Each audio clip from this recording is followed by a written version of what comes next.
Welcome you all. তো আজকে আবার চলে এসেছি হেলথ অ্যাপটিটিউডের আবার একটা ক্লাস নিয়ে তোমাদের কাছে। তো হেলথ অ্যাপটিটিউডের আজকের যে ক্লাসটা, সেই ক্লাসটাও কিন্তু খুব ইন্টারেস্টিং হতে চলেছে। তো আজকের যে ক্লাসটা রয়েছে সেই ক্লাসের টপিকগুলো কি দেখে নেওয়া যাক। আজকে যে টপিকটা দেখবো সেটা হচ্ছে নার্সিং প্রফেশন ইন ইন্ডিয়া। তাহলে ইন্ডিয়াতে যে নার্সিং প্রফেশনস চলছে বা ইন্ডিয়াতে যে নার্সিং প্রফেশনস রয়েছে, সেই নার্সিং প্রফেশনস কেমনভাবে এখানে কাজ করছে সেই সম্পর্কে জানবো। তাদেরকে কি কি কাজ করতে হয় সেইগুলো সম্পর্কে আমাদের আইডিয়া আজকে ক্লিয়ার করব।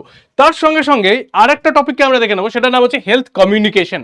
হেলথ কমিউনিকেশনস মানে কি, কেমন করে হেলথ রিলেটেড টপিক নিয়ে বিভিন্ন ধরনের, সেটা মেন্টাল হতে পারে, ফিজিক্যাল হেলথ হতে পারে, সেই হেলথ টপিক নিয়ে কেমন করে কমিউনিটির মধ্যে বা নার্সিং যারা প্রফেশনস রয়েছে তারা কোন কোন জায়গাগুলোকে দেখে, যে হেলথ কমিউনিকেশনস বলে একটা টপিক কিন্তু তোমাদের এখানে রয়েছে। ওকে, তাহলে দুটো টপিককে নিয়ে আজকে নর্মালি আমরা ডিসকাস করব, যেরকম আমরা করে থাকি। তো welcome you all to this 500 crore ভালোবাসার ক্লাস আমাদের এই পিডব্লিউ বাংলা নিট অ্যান্ড জেনপাস চ্যানেলে। তাহলে আজকের যে হেলথ অ্যাপটিটিউড ক্লাসটা হতে চলেছে সেই ক্লাসটাও ডিটেলসে দেখো, তো আবার একটা টপিক তোমাদের কাছে ইচ অ্যান্ড এভরিথিং ক্লিয়ার হয়ে যাবে হোপফুলি। তো লেটস স্টার্ট, আজকের ক্লাস স্টার্ট করা যাক। প্রথমে যে জিনিসটা নিয়ে আমরা দেখব, যে এই যে কমিউনিকেশন, সেই কমিউনিকেশনসের পয়েন্টটাকে আগে আমরা দেখে নেব। ঠিক আছে, যে কোনো একটা মেডিকেল প্রফেশন বা একটা নার্সিংয়ে যদি কোনো স্টুডেন্ট আসে বা কোনো একটা মেডিকেল প্রফেশন বা কোনো একটা নার্স বলো বা কেউ যদি প্যারামেডিক্যালসে যায়, তাহলে তাদের কি কি ওয়ে অফ কমিউনিকেশনস রয়েছে, কার সাথে না পাবলিকের সাথে। তাহলে পাবলিকের সাথে তারা কমিউনিকেট কেমন করে করে সেই জায়গাটা আজকে প্রথম ক্লিয়ার করব। ফার্স্ট দেখো, যে আমাদের কাছে কমিউনিকেশনস আগে যেটা ছিল আর এখন যেটা হয়েছে তার মধ্যে অনেক পার্থক্য তৈরি হয়েছে। এখনকার এই জেনজি জামানাতে এসে আর নিশ্চয়ই ওই news paper communications, radio communication এগুলো আর নেই। ঠিক আছে, তো কমিউনিকেশনের যে মাধ্যমটা ছিল সেই মাধ্যমটা কিরমভাবে ছিল আগে একটু দেখে নিই। প্রথমের দিকে যে কমিউনিকেশনসগুলোকে দেখতে পাই তাদেরকে আমরা কি বলি না ট্র্যাডিশনাল মিডিয়া। এই ট্র্যাডিশনাল মিডিয়া মানে সেটা সেটা কিরকম ছিল হচ্ছে না ওয়ান ওয়ে কমিউনিকেশন, একতরফা ছিল। খবরে কোনো একটা কিছু পাবলিশ হলো, সেই পাবলিশিং যেটা রয়েছে সেটা শুধুমাত্র আমরা মানে পাবলিক যারা রয়েছে তারা পড়তে পারবে, বা ধরো নাও রেডিওতে শুধু বলছে সেটা শুধু শুনতে পারবে। মানে এটা ছিল হচ্ছে ওয়ান ওয়ে কমিউনিকেশন, মানে একদিক থেকে শুধুমাত্র বলা হবে, একজন ইনফরমেশন দেবে, অন্য আরেকজন কনজিউম করবে, এরকম ধরনের। ওকে, তাহলে এই যে জায়গাটা এটা হচ্ছে কি ট্রান্সলোকেশন লিনিয়ার মেথডে ছিল ওয়ান ওয়ে কমিউনিকেশন। ঠিক আছে, ওকে, যে কোনো ধরনের কোনো একটা অ্যাওয়ারনেস ক্যাম্পেনিং বা ঠিক আছে, যেমন ধরো না পোলিও ক্যাম্পেনিং, ঠিক আছে, এই ধরনের যে ক্যাম্পেনিংগুলো হয়ে থাকে সেগুলো সব হচ্ছে ওয়ান ওয়ে কমিউনিকেশন। ওকে, তাহলে ওয়ান ওয়ে যে কমিউনিকেশন ছিল সেটা হচ্ছে কি standard hierarchy of effects model, HOE model, এই মডেলেতে ছিল। আমরা HOE মডেল কাকে বলে একটুখানি দেখতে পাবো, একটুখানি পরেই দেখতে পাবো। ঠিক আছে, এই HOE মডেলটা কাকে বলে থাকে।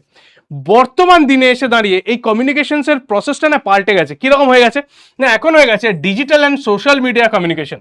ঠিক আছে, এখন আর এটা ওয়ান ওয়ে ইন্টারাকশন হয় না।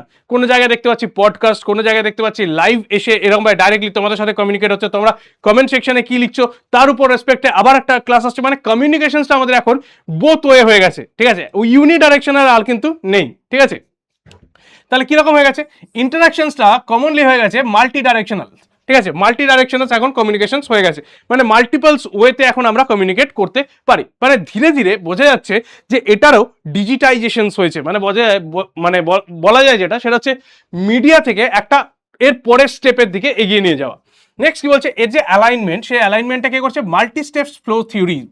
এই মাল্টি স্টেপ ফ্লো থিওরি মানে কি, মাল্টি স্টেপ ফ্লো থিওরি আর একটা দেখতে পেয়েছি যেটাকে বলে স্ট্যান্ডার্ড হায়ারার্কি অফ এফেক্টস। ঠিক আছে, SOE, এটাকে বলে HOE। ঠিক আছে, স্ট্যান্ডার্ড হায়ারার্কি অফ এফেক্ট। ঠিক আছে, আর এখানে দেখতে পাবো কি মাল্টি স্টেপ ফ্লো থিওরি। এই দুটো থিওরির রেসপেক্টে আমরা এখানে কমিউনিকেশনসকে স্টার্ট করছি। এবার বুঝে নাও যে যত দিন যাচ্ছে, ঠিক আছে, তত আমাদের কাছে যেটা হায়ারার্কিয়াল প্রসেস ছিল, মানে একজন সিনিয়র বস ফোন করে বললো জুনিয়রকে, এই আচ্ছা আজকে রেডিওতে একটা এই প্রোগ্রাম করতে হবে এই হেলথ রিলেটেড, সেই প্রোগ্রামটা নিয়ে সেই জুনিয়র যে রয়েছে সে একজন ডাক্তারকে নিয়ে এলো, সেই ডাক্তার কোনো একটা রোগ সম্পর্কে জানালো। এখন যেটা হয়ে গেছে সেটা হয়ে গেছে কি মাল্টি, মানে অনেকগুলো জায়গা থেকে, আমি সেটা সোশ্যাল মিডিয়ার অনেকগুলো জায়গা রয়েছে, যেমন ধরে নাও আমাদের কাছে লাইভে আসা, তারপর ধরে নাও কোনো একটা জায়গাতে পডকাস্ট করা, মানে বোথ ওয়ে কমিউনিকেশন এখন আমাদের কাছে হচ্ছে। এর সাথে সাথে নতুন যে ইমপ্লিমেন্টেশনটা হচ্ছে সেটা হচ্ছে কি না AI অ্যান্ড ডিজিটাল প্রসেস, এর একটা ফানেল তৈরি হচ্ছে। ঠিক আছে, এই AI অ্যান্ড ডিজিটাল প্রসেসটা কিভাবে কাজ করছে দেখো। এআই অ্যান্ড ডিজিটাল প্রসেস এ হচ্ছে র পাবলিক সেন্টিমেন্টস যেগুলো রয়েছে, ঠিক আছে। ধরে নাও তুমি একটা ডিজিজ সম্পর্কে ইউটিউবে সার্চ করলে, বা ডিজিজ সম্পর্কে তুমি একটা ধরে নাও কোনো একটা জায়গায় চ্যাট জিপিটি বা কোনো একটা প্ল্যাটফর্মের মধ্যে তুমি সার্চ করলে, তাহলে এটা হয়ে যাচ্ছে কি আমাদের কাছে র public sentiment, search history, social media tracking, social media, হ্যাঁ এটা মনে রাখবে, each and everything is tracked, ঠিক আছে। সেটা সোশ্যাল মিডিয়া হোক বা কোন তোমার সার্চ হিস্ট্রি হোক, যাই হোক না কেন, সেই প্রত্যেকটা জিনিসকে ট্র্যাক করা হচ্ছে। সেই ট্র্যাকিংটা থেকে একে কি করা হচ্ছে না, এআই প্রসেসিং এর মাধ্যমে লেয়ার তৈরি করা হচ্ছে, ঠিক আছে, মাল্টিপলস লেয়ারকে ফর্ম করা হচ্ছে।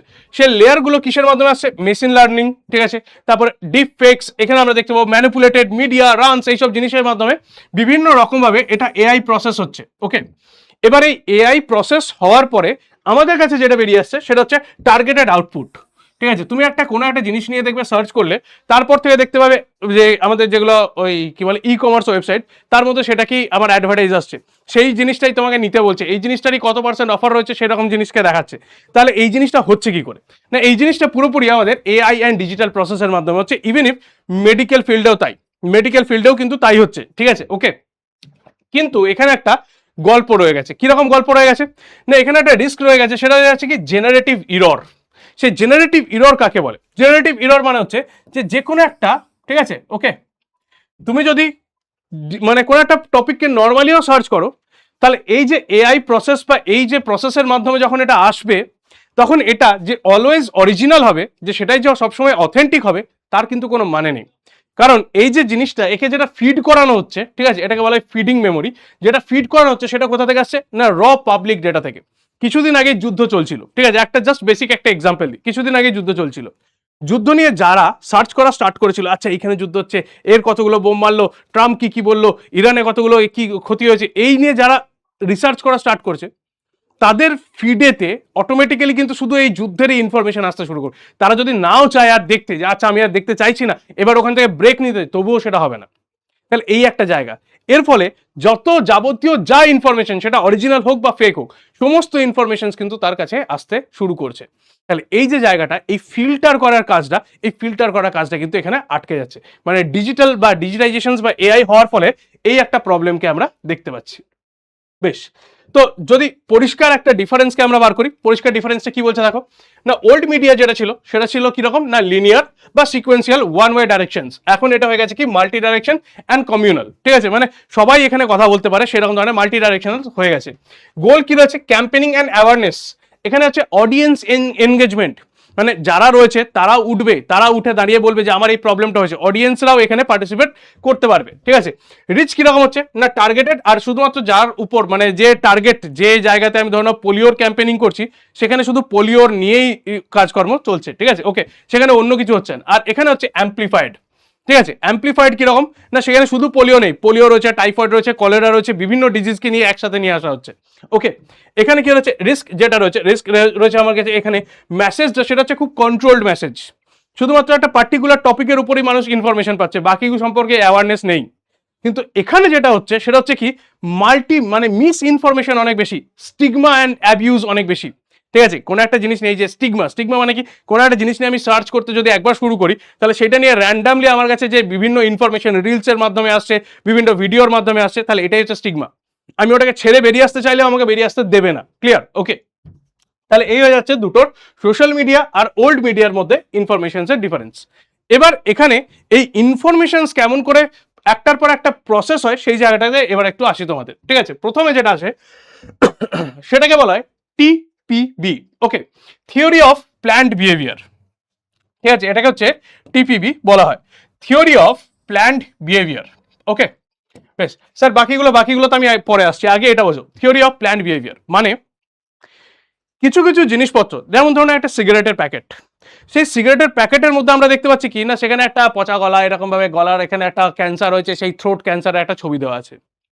এইটা হচ্ছে এই যে কি কারণের জন্য স্যার ছবিটা দিয়ে রেখেছে না, cigarette smoking cause the cancer, এটা বোঝানোর জন্য, স্যার পরিষ্কার কথাই বুঝতে পেরেছি। এবার ওইটা ওখানে যখন ছবিটা রয়েছে, ছবিটার মাধ্যমে কি বোঝাতে চাইছে না, ওটাই হচ্ছে আমাদের থিওরি অফ প্ল্যান্ড বিহেভিয়ার। মানে আমি প্ল্যান করব বা আমি একটা জিনিসকে বারবার হাইলাইট করে দেখিয়ে প্রমাণ করতে চাইবো, আমি কিছু বলবো না কিন্তু, ঠিক আছে, কোনো অ্যাওয়ারনেস নেই বা এরকম আশেপাশে কিছু বলবো না। যে জিনিসটা ক্ষতিকারক বা ক্ষতি করতে পারে তার উপরে একটা ক্ষতি করার ছবিকে রেখে দেবো, যার ফলে মাথার মধ্যে অটোমেটিক্যালি ওটা একটা প্ল্যানিং তৈরি হবে যে এই জিনিসটা হলে এটা হয়, ঠিক আছে, এই জিনিসটা হলে এটা হয়, এটাকেই বলা হয়। তাহলে কি করা হচ্ছে দেখো, বিহেভিয়ার শেপড বাই ইনিশিয়েশন, ঠিক আছে। তাহলে ইনিশিয়েশন যেটা হচ্ছে সেটা বিহেভিয়ারটাকে চেঞ্জ করার কথা ভাবা হচ্ছে। ওকে, এখানে কি রয়েছে, ইনফ্লুয়েন্স অডিয়েন্স, ঠিক আছে, বা অডিটস, মানে ইনফ্লুয়েন্স করছি আমি, ঠিক আছে, এটা যাতে সে ছেড়ে দেয়, তাহলে এইরকম ধরনের হবে। তাহলে ওই সিগারেটের প্যাকেটে যে ছবিটাকে আমরা দেখতে পাচ্ছি, ঠিক আছে, ওই ছবিটা কি হচ্ছে না, সেই ছবিটা হচ্ছে মানুষের মেন্টালি একটা সেট আপ তৈরি করার, যে যেখানে এই যে জিনিসটা করলে আমি কিন্তু এইরকম ধরনের ডিজিজের মধ্যে পড়বো, তার ফলে তাদের ওটা আস্তে আস্তে ধীরে ধীরে ওই বিহেভিয়ারটা বা যে বিহেভিয়ারটা তার কাছে হার্মফুল সেই বিহেভিয়ারটা তারা ছেড়ে দেওয়ার চেষ্টা করবে। এইটা হচ্ছে প্রথম, এটাকে বলা হয় theory of planned behaviour. Okay, planning করে আমি এই বিহেভিয়ারটা চেঞ্জ করার চেষ্টা করছি। তো দেখা যায় এই সিগারেট স্মোকিং নিয়ে যেহেতু বললাম, তো সিগারেট স্মোকিং নিয়ে দেখা যাচ্ছে মাত্র 17% এটা এফেক্টেড, 17 to 18% গোটা ইন্ডিয়ার মধ্যে এটা কাজ করছে। তাহলে ভাবো 17% মানুষ শুধুমাত্র ওই ছবিটা দেখে এই সিগারেট স্মোকিং ছাড়ছে, বাকি। তাহলে এই যে থিওরি অফ প্ল্যান্ড বিহেভিয়ার, তার যে সাকসেস রেটটা খুবই কম। তাহলে একে একটু আপডেট করাতে হবে। তাহলে আপডেট করানোর জন্য যেটা আসছে সেটা কি রয়েছে না, সেটাকে বলা হয় হেলথ বিলিফ মডেল, ঠিক আছে, health belief model. Health belief মডেলটা কি বলছে, হেলথ বিলিফ মডেল বলছে যে এখানে ফোকাস করব একজন ইন্ডিভিজুয়ালের কাছে, ঠিক আছে। কেউ ধরো নাও সিনেমা হলে গেল, সিনেমা হলে গিয়ে দেখতে পাচ্ছে যে ওখানে একটা অ্যাডভার্টাইজ আসছে, cigarette smoking is injurious to health, ঠিক আছে, ইটস কজেস ক্যান্সার। তাহলে এটা হচ্ছে ইন্ডিভিজুয়াল সেই পার্সনটার কাছে ট্রিগার করে আমি এটাকে কমানোর চেষ্টা করছি। মানে যখন ভিজুয়াল থেকে ওটা অডিও ভিজুয়াল হয়ে যাচ্ছে, তখনই হয়ে যাচ্ছে কি হেলথ বিলিফ মডেল, ঠিক আছে। তুমি যদি এটা ছেড়ে দাও তাহলে একটা দেখতে পাবে ভালো বেটার লাইফ পাচ্ছ, সেই রকম ধরনের কিছু ছবিকে দেখানো হবে, ঠিক আছে। ওকে, সিগারেট স্মোকিং এর ফলে মুকেশ, হাই মুকেশ হামারে বিচ মে আর নেই রাহা, এই যে অ্যাডভার্টাইজ গুলো চলে, এই অ্যাডভার্টাইজ গুলো দেখাচ্ছে কি যে সিগারেট স্মোকিং এর ফলে কি হতে পারে। তাহলে এটা তোমাকে বিলিভ করাচ্ছে, ওই যে ভিজুয়ালটা চলছে সেই ভিজুয়ালটাকে বিলিভ করাচ্ছে যে আচ্ছা এটা হলে এটা হয়, ঠিক আছে। তাহলে শুধুমাত্র সিগারেটের প্যাকেটে ওই যে ছবিটা রয়েছে শুধু এটুকু ছবিতে নয়, তাহলে ওটাকে ভিজুয়াল দেখিয়ে তারপর তার কি হলো, ক্যান্সার হলো, মুখের থেকে জটা খুলে রাখা হলো, এখান থেকে এরকম হলো, ন্যাজাল টিউব দেখে রাইল টিউব দিয়ে তাকে খাওয়ানো হচ্ছে, এই ভিজুয়ালস গুলো তোমাকে দেওয়া হচ্ছে, যার ফলে তুমি বুঝতে পারছো আচ্ছা তাহলে এইটা হচ্ছে এইরকম ধরনের ব্যাপারটা তৈরি হয়। তাহলে এটা হচ্ছে হেলথ বিলিফ মডেল, মানে বিলিভ করছো তুমি, ঠিক আছে। ওকে, তাহলে এখানে একটা লিমিটেশনসও রয়েছে। লিমিটেশনস কি, ইগনোরেন্স, ঠিক আছে। ম্যাক্সিমাম যখন ধরনের এই ভিডিও চলো আবার মুকেশের গল্প শোনাবে, কখন যে শুরু হবে সিনেমাটা, এইরকম ব্যাপার হয়।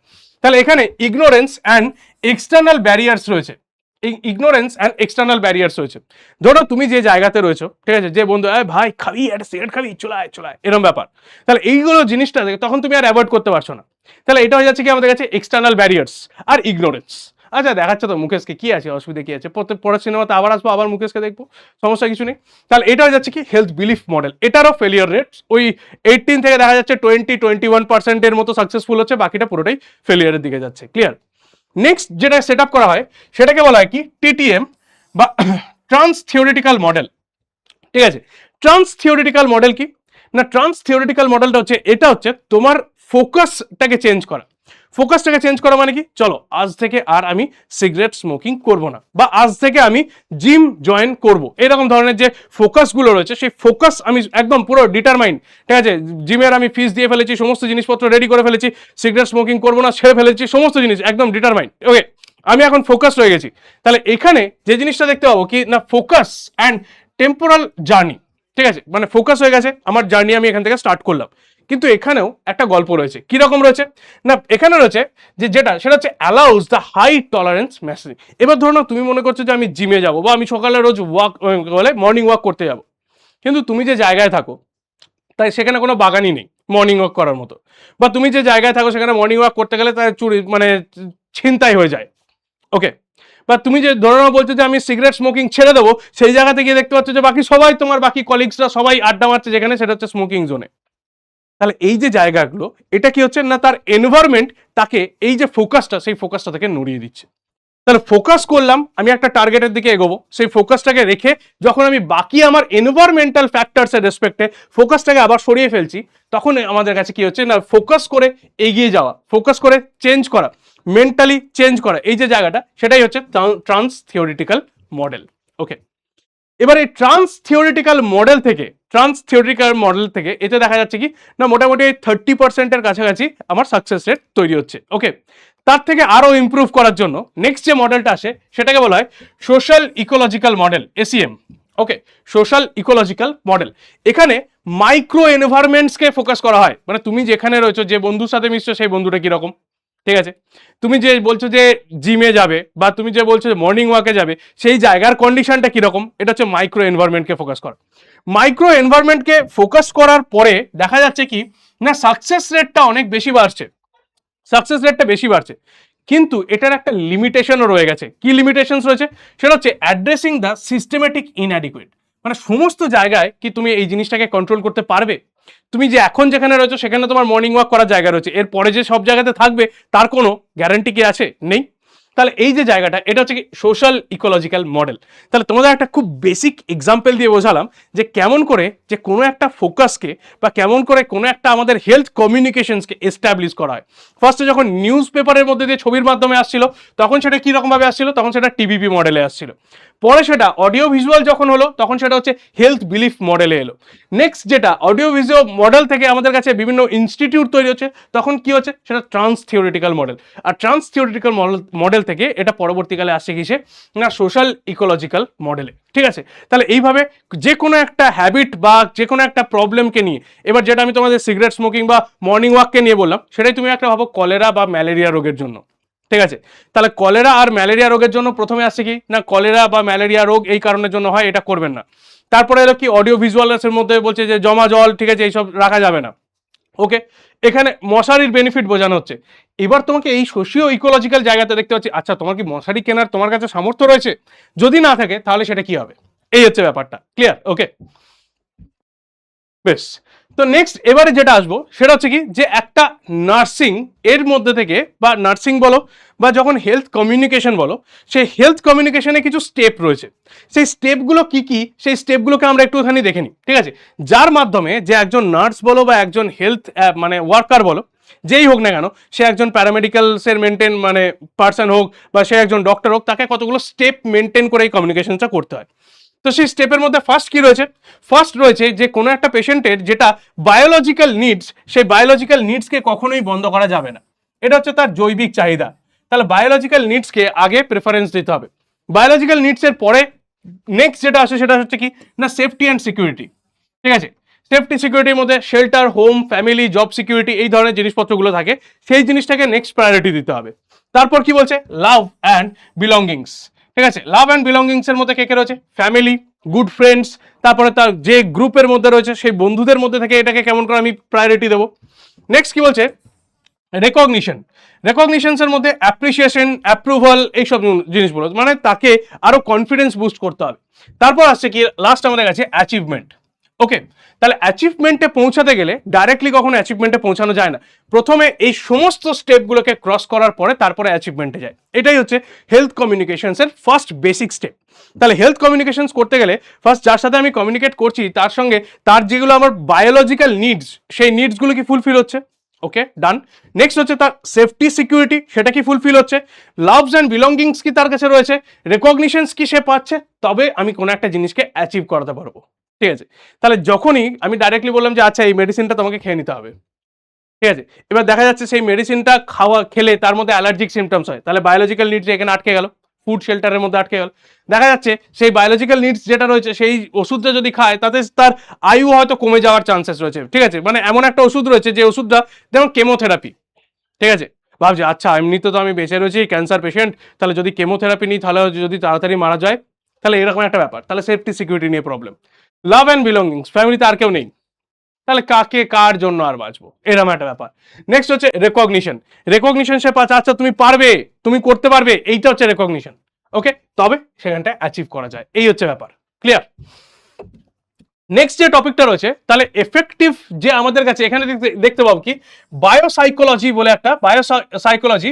এই যে বায়োসাইকোলজির পার্টটাতে এফেক্টিভ কমিউনিকেশনস এর মধ্যে কি কি তাহলে পড়ছে না, এফেক্টিভ কমিউনিকেশনস এর তিনটে পার্টকে আমরা মেনলি দেখতে পাই। একটা হচ্ছে আমাদের এখানে বায়োলজি, ঠিক আছে, তার কি বায়োলজিক্যাল অ্যাসপেক্টস রয়েছে সেই বায়োলজির অ্যাসপেক্টে। নেক্সট হচ্ছে সোশ্যাল এনভায়রনমেন্ট, সোশ্যাল এনভায়রনমেন্ট তাকে কিভাবে মানে তার আশেপাশের এনভায়রনমেন্ট কিরকম, সে যেটা চাইছে সেটা কিভাবে চেঞ্জ হবে, ওকে। আর থার্ড যেটা রয়েছে সেটা হচ্ছে কি আমাদের কাছে সাইকোলজি, সে কি চেঞ্জ করতে চাইছে, সে কি সাইকোলজিক্যালি ওই জায়গাটায় আসতে চাইছে। তাহলে এই তিনটে প্যারামিটার্সের উপর বেস করে আমাদের এফেক্টিভ কমিউনিকেশনসকে আমরা দেখতে পাই। তাহলে এফেক্টিভ কমিউনিকেশনসের তিনটে প্যারামিটার, বায়োলজি, ওকে, ফার্স্টেই, তারপরে তার সোশ্যাল এনভায়রনমেন্ট, আর লাস্ট যেটা রয়েছে সেটা হচ্ছে সাইকোলজি। এবার সাইকোলজির রেসপেক্টে বলি, ঠিক আছে, সাইকোলজির রেসপেক্টে বলি, তো এই যে সাইকোলজিক্যালি বিভিন্ন ধরনের ক্রাইসিস সিচুয়েশনস তৈরি হতে পারে। তো সেই যে ক্রাইসিস সিচুয়েশনস গুলো রয়েছে তাকে হ্যান্ডেল করার জন্য কে এসছে না, একটা সংস্থা তৈরি হয়েছে, তার নাম হচ্ছে কি CRCERS, ওকে, ক্রিস বলা হয়। এর ফুল ফর্ম কি, crisis and emergency risk communication, crisis and emergency risk communication, ঠিক আছে। এনারা কি করেন না, এনারা যখন ধরো না কোনো একটা রিস্ক কমিউনিকেশনস রয়েছে তার কয়েকটা প্যারামিটার্সকে মেনটেন করেন, ঠিক আছে। যেমন ধরো নাও কিরকম ধরনের না, ব্যালেন্স দ্য হ্যাজার্ড, এই হ্যাজার্ডস কিরকম ধরনের, physical damage versus outage, public emotions, সমস্ত জিনিসপত্রকে, এই যে হ্যাজার্ডস গুলো রয়েছে সেই হ্যাজার্ডস গুলোকে মেনটেন করে। মেনটেন করার জন্য এনাদের কাছে একটা শিল্ড আছে, ঠিক আছে, ওকে। এই শিল্ডে যাওয়ার আগে, আচ্ছা শিল্ডটাতে যাবো আমরা, কোনো অসুবিধা নেই। তো শিল্ডে যাওয়ার আগে এই যে আমাদের কাছে ক্রিসকে দেখতে পাচ্ছি, ঠিক আছে, CERS কে, ওকে, সরি CERC কে দেখতে পাচ্ছি, ওকে। সেটা হচ্ছে crisis and emergency risk communications. তারা কি কমিউনিকেশনসটা করবে, তারা যে কোনো একটা ডিজিজের ডায়াগনোসিস থেকে শুরু করে, মানে ডায়াগনোসিস করার পর সেটার হেলথ যে আউটকাম আসছে, ঠিক আছে, মানে একটা পেশেন্টকে আমি ডায়াগনোস করলাম যে তার মধ্যে এই ডিজিজটা রয়েছে, সেইটার হেলথ আউটকাম যে সেটা তার মধ্যে কিওরেবল নাকি আনকিওরেবল, কিরকম কন্ডিশনসে রয়েছে, সেই জিনিসটাকে তারা এখানে ম্যানেজ করবে। তো ফার্স্ট কি বলছে, 19% হায়ার রিস্ক, এটা এর কি বলছে, non adherence when the physicians communicate poorly, মানে 19% প্রথমেই হাই রিস্ক দেখতে পাওয়া যাচ্ছে যখন যে ডাক্তারের কাছে যাচ্ছে সে যদি কমিউনিকেশনস ঠিক করে না করে, পয়েন্ট। নেক্সট কি বলছে, 1.62% higher odds and treatment adherence when the physicians receive communications training. তাহলে কমিউনিকেশনস যখন পুয়ার থাকছে তখন 19% মানে 19 গুণ একটা পেশেন্টের আনকিওর হওয়ার চান্স বেশি, আর যখন সে ওটাকে ঠিক করে কমিউনিকেট করছে তখন এটা হয়ে যাচ্ছে কত, 1.62 টাইম। তাহলে জাস্ট কমিউনিকেশন মানে একটা কথা বলার ধরন কি করে দেয় না একটা যে কোনো রিস্ক কে কতটা কমিয়ে দিচ্ছে দেখো, হেলথ রিস্কে, ঠিক আছে, ওকে। নেক্সট কি বলছে, synthesise from the 127 individual meta analytical studies. তাহলে এই যে জায়গাটা শুধু কমিউনিকেশনসের উপর, এটা মেটা 127টা ইন্ডিভিজুয়ালসের জায়গা থেকে এই জিনিসটাকে আমরা এই আউটকামটা আসে। আউটকামটা কি বলছে না, কমিউনিকেশন মানে ইন্টারপার্সোনাল কমিউনিকেশনস, সেই কমিউনিকেশনস কতটা হেল্পফুল মেডিকেল ফিল্ডসের জন্য। একটা ডাক্তার সে যদি ভালো করে কমিউনিকেট না করে তাহলে ডিজিজটা যেটা কিওর হওয়ার কথা ছিল সেই কিওরটা না হয়ে 16 গুণ বেশি সেটা আমাদের কাছে আনকিওর কন্ডিশনে থাকে। আর যখনই আমার কাছে কমিউনিকেশনসটা গুড হয়ে যাচ্ছে তখন 1.62 টাইমস আমাদের কাছে সেটা কিওর হওয়ার মানে আনকিওর কন্ডিশনে থাকে। তাহলে বুঝতে পারছো যে সোজা 19% থেকে আমাদের কাছে 1.62 টাইমসের কাছে চলে যাচ্ছে, ওকে। বেশ, তাহলে এই যে জায়গাটা এটা পুরোটাই কমিউনিকেশনসের উপরে। এবার কমিউনিকেশনসের যে মেন পট হোলগুলো রয়েছে, মানে যেগুলোতে সমস্যা তৈরি হতে পারে, সমস্যা কোথায় কোথায় তৈরি হবে না, সমস্যা ম্যানেজ করার জন্য দেখতে পাবো কি না, এই 5টা মেন প্রবলেম রয়েছে। একটা হচ্ছে কি মিক্সড মেসেজেস, ঠিক আছে, মিক্সড মেসেজেস, মেসেজ যেটা দেবো আমি সেই মেসেজটা ডাইরেক্ট নয়, বা ডাক্তার একটা কথা বললো, নার্স আর একটা কথা বললো, প্যারামেডিক্স আর একটা কথা বললো, যে পেশেন্ট রয়েছে সেই পেশেন্ট জানতেই পারলো না আচ্ছা কোনটা করতে হবে। এর একটা ভালো এক্সাম্পল দিই, যখন ধরো না ফার্স্ট টাইমের জন্য আমাদের এইখানে এই প্যান্ডেমিক কলেরা আসছে, কেউ বলছে যে জল 5 মিনিট ফুটিয়ে খাওয়ালে সুস্থ হয়ে যাবে, কোনো জায়গায় বলছে জল 20 মিনিট ফুটিয়ে খাওয়ালে সুস্থ হয়ে যাবে, কোনো জায়গায় ইনফরমেশন আসছে যে না জল 2 মিনিট ফুটিয়ে খাওয়ালেই সুস্থ হয়ে যাবে। তাহলে এতে কি হচ্ছে না, পাবলিকের মধ্যে সে বুঝতে পারছে না, সে তো চাইছে যে তার যে ভালোবাসার লোকটা সে যেন বেঁচে থাকে, সে 5 মিনিট ফোটাবো নাকি 2 মিনিট নাকি 20 মিনিট সেটা জানে না, ঠিক, ওকে। তাহলে কেউ বলছে 20 মিনিট ফোটাতেই হবে, তাহলে কেউ বলছে 5 মিনিট ফোটালেই হয়ে যাবে। তাহলে এই যে জায়গাটা, এই জায়গাটা হচ্ছে মিস কমিউনিকেশন, ওকে। একে আমরা কি বলি, মিক্সড কমিউনিকেশনস। কমিউনিকেশনস হচ্ছে সেখানে অনেকগুলো ইনপুট একসাথে মিক্স হয়ে গেছে, ক্লিয়ার।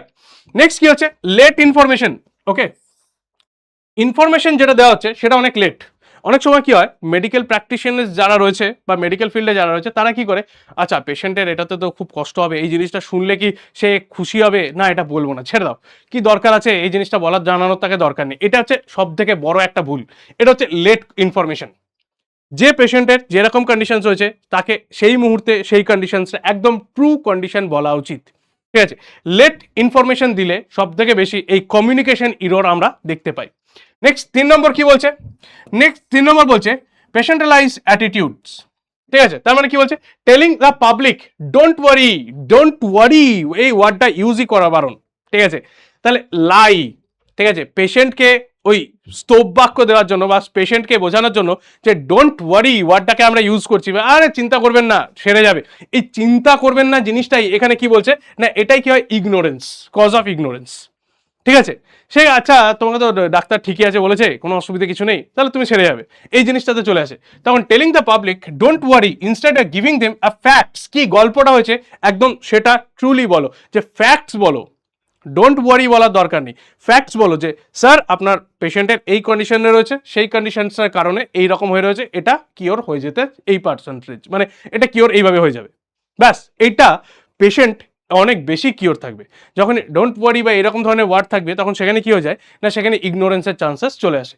4 নম্বর পয়েন্টে কি দেখতে পাবো, দেখো যেটা আমি এখনই বলছিলাম সেটা হচ্ছে ইগনোরিং রিউমার্স। ঠিক আছে, অনেকে বললো কি আচ্ছা মাথা চুল উঠে যাচ্ছে মানে ক্যান্সার হয়ে গেছে, আচ্ছা নখের মধ্যে কালো দাগ, এইখানে একটা ছোট্ট ফুটকি থাকলে তার ক্যান্সার হওয়ার চান্সেস রয়েছে, ঠিক আছে, এই আঙুলটা যদি বড় হয় তাহলে তার কিডনি স্টোন হওয়ার চান্স, এইগুলো হচ্ছে রিউমার্স। ঠিক আছে, মেডিসিনে বা ডাক্তারিতে এইরকম ভাবে কোনো সিমটমস, মানে আঙুলের দাগ ফুটকি এইখানে ওটা দিয়ে কোনো সিমটমস হয় না। ঠিক আছে, তাহলে এগুলো হচ্ছে ইগনোরিং দ্য রিউমার্স। ঠিক আছে, ওকে, না কোনো একটা জিনিস রিউমার্স, এই জিনিসগুলোকে ফলে কি দেখা যাচ্ছে না, ডাক্তার কি বলছে আচ্ছা এইটা তো রয়েছে, তাহলে ডাক্তার বলছে আপনার তাহলে এটা হতে পারে, এটা হচ্ছে মিসকমিউনিকেশন।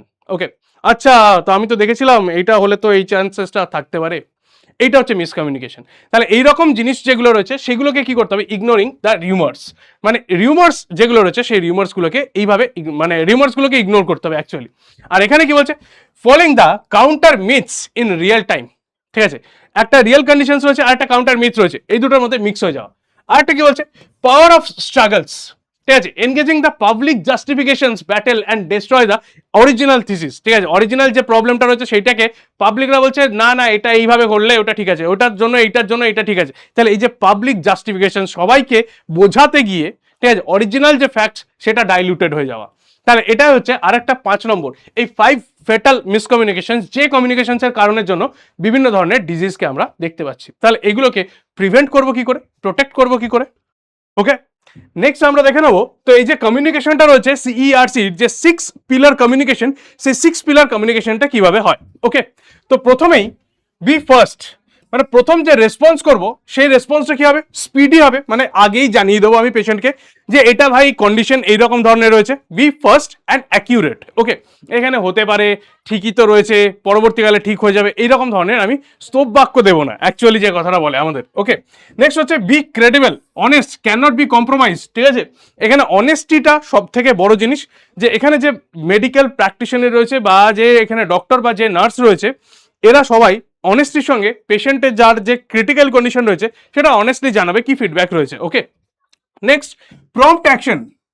ঠিক আছে, যে অ্যাকশন থাকবে বা যে রিস্টোরেশনের কথা আমাকে বলা হবে সেটা আবার কিরকম হবে না, সেটা হবে আমার কাছে প্রম্পট অ্যাকশন। ওকে, মানে অ্যাংজাইটি নিয়ে, চাপ নিয়ে, আচ্ছা এরকম হয়ে গেছে পেশেন্টের, এরকম ক্রিটিক্যাল কন্ডিশন, কি করা যাচ্ছে বুঝতে পারছেন, এইরকমটা নয়। ঠিক আছে, জায়গাটা কাম অ্যান্ড কুল ডাউন, কিন্তু প্রম্পট অ্যাকশন, আচ্ছা এই ক্রিটিক্যাল কন্ডিশন রয়েছে, এই কন্ডিশনের জন্য এখন আমরা এটা ভাবছি, ঠিক আছে, এখন এই পেশেন্টকে আমরা ওটি করানোর কথা বা এই পেশেন্টকে এখন আমরা ভেন্টিলেশনে নিয়ে যাওয়ার কথা ভাবছি, তাহলে এটা হচ্ছে prompt and critical action. Okay, next কি দেখতে পাবো, বি রাইট। ওকে, অ্যাকুরেসি এস্টাবলিশ কখন না, ক্রেডিবিলিটির উপরে। যখন ক্রেডিবিলিটি থাকে যে কোনো একটা ইনফরমেশন যেটা আমি দিচ্ছি সেটা যদি ক্রেডিবল হয় তাহলে সেখানে রাইট হতে হবে সেই জায়গাটায়। ওকে, ঠিক হতে হবে, আমি এটা হতেও পারে এরকম ক্রিটিক্যাল কন্ডিশন তো এরকম ঘটনা ঘটে যেতেও পারে, সেটা আমি বলবো না, ক্রেডিবল যেন হয়। Okay, express the empathy, yes, express first either must be delivered in the first 30 seconds. Acknowledge the suffering, ঠিক আছে। হ্যাঁ আমি বুঝতে পারছি যে প্রথম 30 সেকেন্ডসের মধ্যে আমি বলবো হ্যাঁ যে ক্রিটিক্যাল কন্ডিশন আপনাদের উপর দিয়ে কিরম যাচ্ছে সেটা বলবো, কিন্তু তার মানে এই নয় যে কখনো সেটাকে এমপ্যাথিটাকে সিম্প্যাথিতে নিয়ে চলে যাবো আমি, আচ্ছা আপনারা কি করবেন এই জিনিসটা নয়। ওকে, নেক্সট কি বলছে, শো রেসপেক্ট দুদিকেই, পেশেন্টের দিক থেকেও আবার তার সঙ্গে সঙ্গে ডক্টর বা মেডিকেল প্র্যাকটিশনের দিক থেকেও রেসপেক্ট শো করতে হবে। তাহলে এই ছটা হচ্ছে পিলার, যে ছটা পিলারের উপর বেস করে আমাদের কাছে সিইআরসির 6 পিলার শিল্ড তৈরি হয়েছে। ক্লিয়ার? নেক্সট এরপর যেটা চলে আসবো, ব্যারিয়ার কি কি রয়েছে, ঠিক আছে, ব্যারিয়ার কি কি রয়েছে দেখে নি। প্রথম যেটা হচ্ছে cost of low health literacy, ঠিক আছে। লো হেলথ লিটারেসি মানে অনেকেই স্বাস্থ্য সম্পর্কে জানে না, না জানার কারণের জন্য তাদের এই ক্ষতিগুলো হয়ে যায়, ঠিক আছে। তাহলে বুঝতে পেরেছো যে কমিউনিকেশন কতটা ইম্পর্টেন্ট জিনিস, যে যেখানে একটা পেশেন্ট আর একটা ডক্টরের সঙ্গে যে কমিউনিকেশন, সে কমিউনিকেশনটা যদি ঠিক হয় তাহলে কতটা তাড়াতাড়ি একটা পেশেন্ট রিকভার করতে পারে বা পেশেন্ট মর্টালিটি রেটটা কতটা কমে যায়। ক্লিয়ার? বেশ, কি বলছে না ইকোনমিক্যাল ওয়েটেজ হিসেবে cost of the US health system সেটা 32 বিলিয়ন থেকে 58 বিলিয়ন অ্যানুয়ালি। ওকে, তার মানে 3 to 6% টোটাল এক্সপেন্ডিং এর রেসপেক্টে আমরা হেলথের উপর এখানে এক্সপেন্ড করা হয়। ওকে, ডেমোগ্রাফিক্যাল স্কেলে যদি দেখি তাহলে সেখানে কিরকম রয়েছে না এফেক্ট দ্য পপুলেশন, যেখানে আমরা 23+ million Americans with limited English proficiency, যারা ইংলিশ 23 মিলিয়নস লোকেরা আমেরিকাতে রয়েছে অথচ তাদের ইংলিশ প্রফিসিয়েন্সি এত ভালো নয়, তাদের কাছেও কমিউনিকেশনসটা ঠিকঠাকভাবে পৌঁছাবে। ওকে, ইনসাইড হচ্ছে the health literacy is control for the recall and the কিরকম বলছে না ফ্রিকুয়েন্টলি ডিসঅ্যাপিয়ার্স। ওকে, তাহলে হেলথের যে লিটারেসি বা স্বাস্থ্য সম্পর্কে যে লিটারেসিটা, সেই লিটারেসিটা আমার দরকার পড়ে কমিউনিকেশনসটাকে বোঝার জন্য। তাহলে হেলথ লিটারেসি যেহেতু এখানে মানে লিটারেসিটা লো হয়ে গেছে, সেই জন্য কি হয়ে যাচ্ছে না কস্টের দিকটা আমার হাই হয়ে যাচ্ছে। ওকে, বেশ। নেক্সট এবার হচ্ছে যেটা, সেটা হচ্ছে দ্য কালচারাল আইসবার্গ। ধরো কালচারাল আইসবার্গে যাওয়ার আগে এই জায়গাটা আমি একটুখানি আগে বলে দিই, ঠিক আছে। ওকে, কিরকম আসছে না বেশ আগে দেখে নাও যে কালচারাল আইসবার্গ, কালচারাল আইসবার্গে কি বলছে না ওয়ার্ড অ্যান্ড ল্যাঙ্গুয়েজ, কি কি ওয়ার্ডকে অ্যান্ড ল্যাঙ্গুয়েজকে আমি চুজ করছি অ্যাবভ দ্য সারফেস, মানে উপরে আমি দেখতে পাচ্ছি, মানে যে ভাষাটা আমি ব্যবহার করব সেই ভাষাটা কিরকম ভাষাটা হবে। তাহলে ভাষাটাকে অ্যাকচুয়ালি দেখা যায়, মানে বা দেখা যায় বলবো না, বলবো যে শোনা যায়, ঠিক আছে। কেউ ধরো না ইংলিশ বোঝে না, ঠিক আছে, সে স্পেন থেকে সে জানে হচ্ছে স্প্যানিশ ল্যাঙ্গুয়েজ, ঠিক আছে। কেউ ধরো আমাদের এখানে বাংলার মধ্যেও যদি বলো তাহলে বাংলার মধ্যে অনেক ধরনের বাংলা হয়, তাহলে কোনো কোনো যে ধরনের কলকাতার ভাষায় কথা বলছে তো সে বলছে কি অনেক বাবারে ওর বাংলা তো সাংঘাতিক, কিন্তু যে ধরনের একটু প্রত্যন্ত গ্রাম থেকে আসছে বিভিন্ন আঞ্চলিক ভাষা যেগুলো রয়েছে সেই ভাষাতে তারা কথা বলতে পারছে না, তাহলে এখানে একটা ল্যাঙ্গুয়েজ ব্যারিয়ার তৈরি হচ্ছে। সেই ল্যাঙ্গুয়েজ ব্যারিয়ারটা যাতে না তৈরি হয় তার জন্যই এই এতগুলো পয়েন্টকে আমার ডিসকাস করা। ক্লিয়ার? ওকে, নেক্সট হচ্ছে বিলো দ্য সারফেস, সারফেস লেভেলের নিচে কি রয়েছে, এখানে রয়েছে বিলিফস অ্যান্ড ভ্যালু। অটোমেটিক্যালি তোমার কাছে যদি এথিক্যাল, তুমি যদি রাইট হও, তোমার যদি ক্রেডিবিলিটি থাকে কথাবার্তার মধ্যে, তাহলে সেটাও এক্সপ্রেস করা পসিবল। তাহলে এই যে জায়গাটা, যেটুকু আমরা ল্যাঙ্গুয়েজ বলি যে ওর ভাষা তো আমি বুঝতে পারবো না, সেটুকু খুবই অল্প জায়গা, ঠিক আছে, যেটার উপর মেন বেস করে এই মেডিকেল ফিল্ডের প্রত্যেকটা কমিউনিকেশন তৈরি হচ্ছে। সেটা কি না এর ভেতরে তৈরি হওয়া যে নর্মস, এর ভেতরে তৈরি হওয়া ক্রেডিবিলিটি, হিস্ট্রি, যে প্রত্যেকটা পয়েন্টস বললাম একটু আগে, সেই প্রত্যেকটা পয়েন্টসের উপর বেস করে কিন্তু এর অ্যাকচুয়াল ল্যাঙ্গুয়েজটা তৈরি হচ্ছে। ওকে, ক্লিয়ার? বেশ, তাহলে টোটালি আমরা কি দেখে নিলাম, টোটাল আমরা দেখে নিলাম যে হেলথ কমিউনিকেশনসের জন্য আগে কিরম ছিল না ওয়ান ওয়ে কমিউনিকেশন ছিল, পরবর্তীকালে এখানে আমাদের কাছে ডিজিটাল প্ল্যাটফর্ম বা ডিজিটাল মিডিয়ার মাধ্যমে এখানে আমাদের কাছে বোথ ওয়ে বা মাল্টি ডাইরেকশনাল কমিউনিকেশন স্টার্ট হয়েছে। নেক্সট কি রয়েছে সাইকোলজিক্যাল মেথডস, সাইকোলজিক্যাল মেথডসের মাধ্যমে আমরা দেখতে পেলাম যে কেমন করে একটা cigarette smoking is injurious for health, এই যে জিনিসটা, এই জিনিসটা কি করে আমাদের কাছে ইমপ্ল্যান্ট করছে, কেমন করে ওটা আমাদের কাছে ছেড়ে দেওয়ার জন্য বিভিন্ন রকমের প্রসেস নেওয়া হচ্ছে। ওকে, নেক্সট কি বলছে দেখো কালচারাল কনটেক্সট, ট্রাস্ট বিল্ডিং। ওকে, আর একটা বলছে সিইআরসি ফ্রেমওয়ার্ক। এই চারখানা মেটেরিয়ালের উপরে গুড কমিউনিকেশন অ্যাকচুয়ালি করা হয়, ঠিক আছে। তাহলে কমিউনিকেশনস এর বেসিসে এদের জায়গা সবার আগে। নেক্সট এরপরে আসবো আমরা যেটা, সেটা হচ্ছে নার্সিং, ঠিক আছে। ইন্ডিয়ার মধ্যে বা বলতে গেলে আমাদের এই ওয়েস্ট বেঙ্গলের মধ্যে নার্সিং যে জিনিসটা, ঠিক আছে, সেই নার্সিং জিনিসটা কিভাবে কাজ করছে, নার্সিং জিনিসটা আসছে কি করে, এই সমস্ত মানে নার্সিং এর একটু হিস্ট্রি ব্যাকগ্রাউন্ডটা আমরা চেক করব, তার সাথে সাথে নার্সিং এর কি গুরুত্ব সেই জিনিসটাও আমরা দেখবো। এই জায়গাগুলোকে এবার একটু দেখে নেওয়া যাক, ঠিক আছে। ওকে, ফার্স্ট যেটা রয়েছে দেখো 300 বিসি ইন্দাস ভ্যালি, ঠিক আছে, মানে 3000 বিফোর ক্রাইস্ট, তখন থেকেই কি রয়েছে না সেখানেই আমাদের কাছে কেমন করে ড্রেনেজ সিস্টেমস, কেমন করে বিভিন্ন ধরনের ওই পয় প্রণালী, নিকাশি ব্যবস্থা, এই জিনিসপত্রগুলোকে আমরা দেখতে পাচ্ছি। তার মানে স্যানিটাইজেশনস বা স্যানিটেশনস জায়গাটাকে পরিষ্কার রাখা বা স্যানিটেশনসের মধ্যে রাখা, সেই জিনিসটা কিন্তু তখন থেকেই আমাদের মধ্যে বিল্ড আপ, মানে আমাদের মধ্যে তৈরি হয়ে আসছে। পরবর্তীকালে যখন 1400 বিফোর ক্রাইস্ট মানে বৈদিক পিরিয়ডের কথা আমরা দেখতে পাবো, সেই বৈদিক পিরিয়ডের মধ্যে আমরা দেখতে পাচ্ছি কি আয়ুর্বেদা, সিদ্ধা সিস্টেম, ঠিক আছে, এইসব জিনিসগুলো আসছে। তার আয়ুর্বেদ যে শাস্ত্র, যে চিকিৎসা শাস্ত্রের মধ্যে আয়ুর্বেদ পড়ছে, সেই আয়ুর্বেদ সিদ্ধা এই সিস্টেমগুলো তখন থেকে চলে আসছে। ক্লিয়ার? ওকে। মানে কনসেপ্ট অফ হেলথ, স্বাস্থ্যকেও যে গুরুত্ব দিতে হয়, স্বাস্থ্যকেও যে আমি কিওর করতে পারবো, সেই কনসেপ্ট অফ হেলথের জায়গাটা আমার তখন থেকে আসছে। ক্লিয়ার? নেক্সট আসছে কোথায় না 1914 থেকে 1927, এই যে সময়টা, এইখানে প্রথমবারের জন্য first Indian military nurse recruited. প্রথমবারের জন্য মিলিটারি নার্সিং যে সার্ভিসেস, সেই মিলিটারি নার্সিং সার্ভিসেস বা এটাকে বলে আইএমএনসি, ঠিক আছে, okay, first Indian military nursing recruited, okay, সেই আইএমএনসির তরফ থেকে প্রথমবারের জন্য নার্সিং সার্ভিসেস স্টার্ট হচ্ছে। ওকে, ইন্ডিয়ান মিলিটারি নার্সিং সার্ভিসেস, এটাকে বলা হয় আইএমএনসি। কখন না 1914 থেকে 1927, এই মিলিটারিদের তরফ থেকে প্রথম নার্সিং সার্ভিসেস এটা স্টার্ট হয়। নেক্সট কখন আসছে না 1951, 1951, একটা 2 বছরের নার্সিং মিডওয়াইফার, এটাকে কি বলা হয় না, এর নাম হচ্ছে অক্সিলারি নার্সিং মিডওয়াইফস, ঠিক আছে। তাহলে এই অক্সিলারি নার্সিং মিডওয়াইফস বা এএনএম কোর্সেস, এই জিনিসটা আমার স্টার্ট হচ্ছে কোথা থেকে, সেন্ট মেরি হসপিটাল পাঞ্জাবের মধ্যে প্রথম এটা স্টার্ট হচ্ছে। এএনএম যে কোর্সটা, সেই কোর্সটা কোথায় স্টার্ট হয় না সেন্ট মেরি হসপিটাল এখানে। ওকে, বেশ।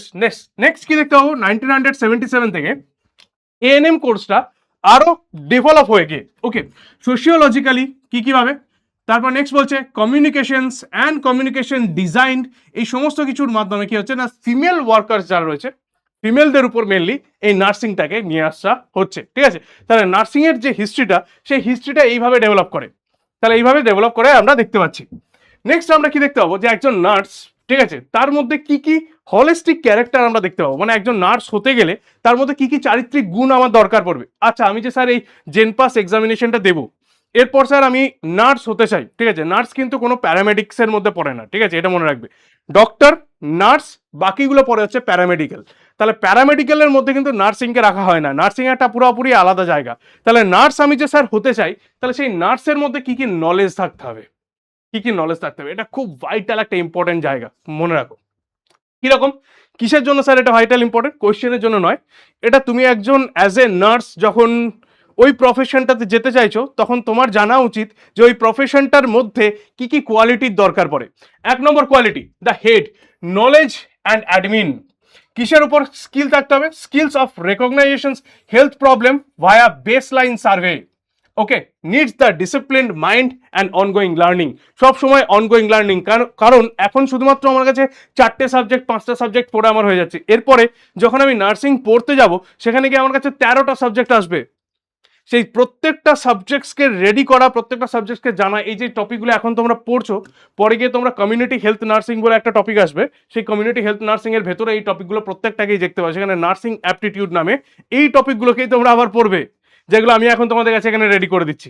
তাহলে বুঝতে পারছো যে এই ক্লাসগুলো তোমাদের যদি নার্সিংয়ে যাও, ফার্স্ট ইয়ারের মধ্যে কে পার্ক বলে একটা মানে রাইটারের অথরের বই পড়বে তোমরা, ঠিক আছে, সেই কে পার্কের বইয়ের ভেতরে এই সমস্ত ইনফরমেশনসগুলো তোমরা আবার দেখতে পাবে। ক্লিয়ার? বেশ, হ্যাঁ, আমি ওই বইটাকে ফলো করি, তোমাদের এখানে রেডি করছি। নেক্সট কি দেখতে পাবো না, এটা হচ্ছে হেড। হার্টের রেসপেক্টে কি দেখবো, দ্য হার্ট হচ্ছে কি এথিক্স অ্যান্ড এমপ্যাথি থাকতেই হবে, এথিক্স অ্যান্ড এমপ্যাথি এই দুটো জিনিস থাকতেই হবে। Respect for life, dignity, values and customs the regarding কি বলছে অফ কাস্ট, কালার, ঠিক আছে, জাত পাত ধর্ম মানে নির্বিশেষে, ঠিক আছে, কি করতে হবে আমাকে, ডিগনিটির সঙ্গে জীবনের ভ্যালু দিতে হবে, ঠিক আছে। ডাক্তার, নার্স, প্যারামেডিক্স, এদের কাছে রং, বর্ণ, জাত, ধর্ম, তারপরে পলিটিক্যাল পার্টি, এইসবের কোনো ভ্যালু থাকে না, কারণ এরা প্রত্যেকেই একটা করে জীবনকে বাঁচানোর জন্য কাজ করছে। তাই জীবনের মূল্য সবার থেকে বেশি, এই সমস্ত জিনিসের থেকে বেশি হচ্ছে কি না জীবনের মূল্য, লাইফের ভ্যালু, এদের সব থেকে বেশি আমরা দেখতে পাই। নেক্সট কি রয়েছে, নেক্সট হচ্ছে the hands, action and healing, এটা হচ্ছে দ্য হ্যান্ডসের প্রায়োরিটি। ওকে, ঠিক আছে, তাহলে দেখতে পাচ্ছি the hands, action and healing, কি দেখতে পাবো, প্রথম হচ্ছে ক্লিনিংনেস, তারপরে অ্যাপ্রিসিয়েন্সি, প্র্যাকটিস অ্যান্ড কম্প্রিহেন্সিভ নার্সিং, ঠিক আছে, যেখানের মধ্যে এমসিএইচ, ফ্যামিলি প্ল্যানিং, এই সমস্ত জিনিসপত্রগুলোকে আমরা দেখতে পাবো। ওকে, বোঝা গেল? তাহলে এই হচ্ছে একজন নার্সিং যে মানে প্র্যাকটিস করবে বা নার্সিং প্ল্যাটফর্মে যে আসবে,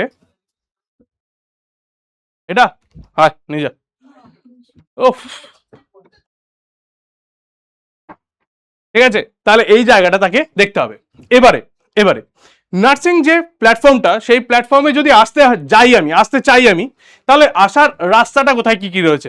তাহলে আসার যে রাস্তাটা রয়েছে, সেই রাস্তাটা একদম বেসিক লেভেলে, এন্ট্রি লেভেলে যেটা রয়েছে তোমরা অলরেডি জানো, সেটা হচ্ছে কি এএনএম অ্যান্ড জিএনএম। আমি তবু একবার বলে দিচ্ছি, এএনএম অ্যান্ড জিএনএম যেটা রয়েছে, ওকে, এটা হচ্ছে কি এন্ট্রি লেভেল নার্সিং এর জন্য। নেক্সট আমি যেটা প্রেফার করি তোমাদের কাছে বলি, সেটা হচ্ছে কি না পোস্ট বেসিক বিএসসি নার্সিং। এটা কি না ব্রিজ বিটুইন ডিপ্লোমা, ঠিক আছে, এএনএম জিএনএম এর পরেতে কি হয় না bridge between diploma and gap. Okay, তাহলে পোস্ট বেসিক বিএসসি নার্সিং হতে পারে, যেটাকে আমরা এই জেনপাস এক্সামিনেশনের থ্রু দিয়ে যাই, সেটা হচ্ছে পোস্ট বেসিক বিএসসি নার্সিং এর জায়গা। ক্লিয়ার? নেক্সট যেটা আসছে সেটা হচ্ছে কি আমার কাছে এমএসসি নার্সিং। এই এমএসসি নার্সিং যখন আমি পড়বো, সেই সময় আমার কাছে স্পেশালাইজেশন তৈরি হবে, যেমন ধরো অঙ্কোলজি হতে পারে ক্যান্সারের উপর, তারপরে নিওন্যাটাল হতে পারে ওই সদ্যজাত শিশুর উপরে, সাইক্রিয়াট্রি হতে পারে। তাহলে এগুলো একটা একটা করে স্পেশালাইজড সাবজেক্ট। এমএসসি নার্সিং এর পর আমাদের কাছে আসে পিএইচডি নার্সিং। ঠিক আছে, রিসার্চ অ্যান্ড একাডেমিক পলিসি, বিভিন্ন ধরনের যে রিসার্চগুলো চলছে নার্সিং রিলেটেড রিসার্চ, সেই রিসার্চগুলোর উপর আমি আসতে পারবো। ক্লিয়ার? ওকে, তাহলে এখানে এডুকেশনাল ডিস্টেন্স কি রয়েছে না, এডুকেশনাল ডিস্টেন্স প্রথমে দেখতে পাবো যে এএনএম জিএনএম থেকে এই বিএসসি নার্সিং, এই যে জায়গাটা রয়েছে ANM GNM plus 2 years of experience যদি থাকে, তবে সে এমএসসি নার্সিং এ ডাইরেক্টলি আসতে পারে। ওকে, মানে 2 years অফ, যদি এএনএম জিএনএম কমপ্লিট করার পর 2 years এক্সপিরিয়েন্স হয়ে গেল, তাহলে সে এমএসসি নার্সিং এর জন্য এক্সাম দিতে পারে।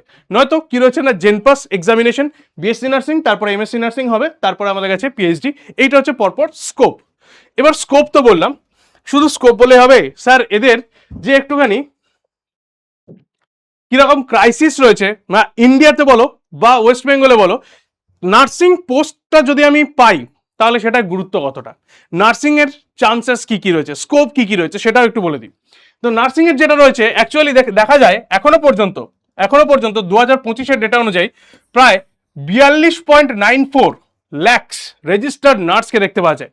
তার মধ্যে 80% হচ্ছে অ্যাক্টিভ ওয়ার্ক ফ্লো এর মধ্যে রয়েছে। বাকি যে 20%, সেই 20% বিভিন্ন কারণের জন্য আসতে পারে না, বা কোনো একটা প্রবলেমের জন্য দেখা যায়, যেটা এখনো পর্যন্ত অনেকটাই কম। কতটা কম না, হিসাব বলছে আমাদের, সেটা হচ্ছে কি 3 জন নার্স থাকবে, ঠিক আছে, 3 নার্স পার 1000 পপুলেশন, মানে 1000 জন পপুলেশনে 3 জন নার্সকে আমরা দেখতে পাবো। কিন্তু ইন্ডিয়ার যে রিয়েলিটিটা, সেটা হচ্ছে দেখতে পাওয়া যায় 2.23 নার্স পার 1000 পপুলেশন, ঠিক আছে, পার 1000 পপুলেশন।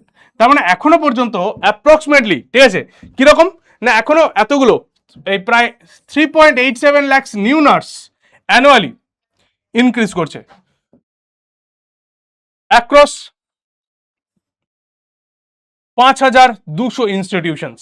বিভিন্ন ধরনের যে নার্সিং ইনস্টিটিউশনস গুলো রয়েছে, সেখান থেকে প্রতি বছর প্রায় 3.5 লক্ষ নার্সিং স্টুডেন্ট বেরিয়ে আসছে। ক্লিয়ার? মানে নার্স কমপ্লিট হচ্ছে, তাতেও আমাদের কাছে এই ঘাটতিটা এখনো রয়েছে। বেশ, নেক্সট এবারে ঘাটতিটার পরে যে জায়গাটা আসবো, সেটা হচ্ছে কি না ত্রুটি সমূহ। কেন এই জায়গাটা এত আমাদের ল্যাক করে রয়েছে, ঠিক আছে, এই জায়গাটা এখনো কেন আমরা ফুলফিল করতে পারিনি। তার 3টে কাজ, 3টে এরিয়া, ঠিক আছে, একদম যারা ধরনের নার্সিং পড়তে যাচ্ছ তাদের জন্য এটা জানিয়ে রাখি, যে এখানে যেটা মেনলি দেখতে পাওয়া যায়, সেটা হচ্ছে কি ইকোনমিক্যাল যে স্ট্রেন্থ, সেই ইকোনমিক্যাল স্ট্রেন্থ এখানে আমরা দেখতে পাবো। তার মানে কিরকম না, তুমি যতটা এফোর্ড করবে, তার তুলনায় যে স্যালারি বলো বা যেটা তুমি পাবে, সেই টাকাটা তোমার কাছে নট এনাফ। এই একটা বড় জায়গা, বড় ধাক্কা কিন্তু রয়েছে, ঠিক আছে। তো ইকোনমিক্যাল স্ট্রেনের কারণের জন্য এখনো পর্যন্ত এই যে প্রফেশনটা রয়েছে, প্রফেশনটা অনেকে চুজ করতে চায় না, কারণ এটা হচ্ছে অর্থনৈতিক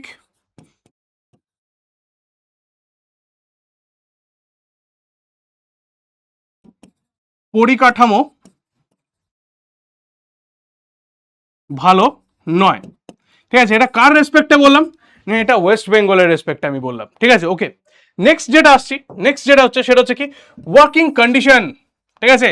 এই যে জায়গাটা, এই ওয়ার্কিং যে কন্ডিশনটা, মনে রাখবে যে কোনো মেডিকেল প্রফেশনের মধ্যে যখন আমি আসবো, তার ওয়ার্কিং কন্ডিশন হচ্ছে হাইলি বার্ন আউট, ঠিক আছে, ডাবল শিফটে কাজ করতে হতে পারে, প্রতিদিন কাজ করতে হতে পারে, এরকম ধরনের কন্ডিশন, ঠিক আছে। তাহলে ওয়ার্কিং কন্ডিশন, এটা কি mental lack of mental health and supports, মানে মেন্টাল হেলথ পুরো বেগরবাই হয়ে যেতে পারে। তা সেই কারণের জন্য অনেকে এই প্রফেশনটা চুজ করতে করে না। ঠিক আছে, তার কারণ কি হচ্ছে না, এখানে ওয়ার্কলোড বেশি, কাজ গুরুত্বপূর্ণ, একদম পরিষ্কার জানিয়ে দিচ্ছি, কাজ যেটা সেটা হচ্ছে গুরুত্বপূর্ণ, সেখানে একটা মিসম্যানেজমেন্টের কোনো স্কোপ কিন্তু নেই। আর 3 নম্বর যেটা দেখতে পাওয়া যায় সেটা হচ্ছে কি না, ঠিকঠাক লিডারশিপের অভাব, ঠিকঠাক লিডারশিপ যেটা রয়েছে, ঠিক আছে, সেই লিডারশিপের অভাব, মানে যাকে বলা হয় সিএনওস, মানে চিফ নার্সিং অফিসার যারা রয়েছে, সেই যে জায়গাটা সেটা লিমিটেড। ঠিক আছে, চিফ নার্সিং অফিসার যে জায়গাগুলো রয়েছে তারা হয়ে যাচ্ছে কি লিমিটেড, আর তারাও ঠিক এই একই কারণের জন্য, এই ওয়ার্ক প্রেশার এত বেশি হওয়ার জন্য তারা বার্ন আউট, ঠিক আছে, তারা বার্ন আউট হয়ে গেছে। যে কারণের জন্য কি হয় না, বিভিন্ন ধরনের দেখবে আন্দোলন হচ্ছে, পলিসি তৈরি করা হচ্ছে, বলা হচ্ছে যে নার্সদেরকে এই করতে হবে, নার্সদেরকে এরকম ধরনের অনেক কিছু আসছে। ওকে, বোঝা গেল? তাহলে এই যে জায়গাটা দেখতে পাচ্ছি লিডারশিপের জায়গাটা, এটা হয়ে যাচ্ছে কি না, তারা বার্ন আউট কন্ডিশনস এর মধ্যে দেখতে পাওয়া যায়।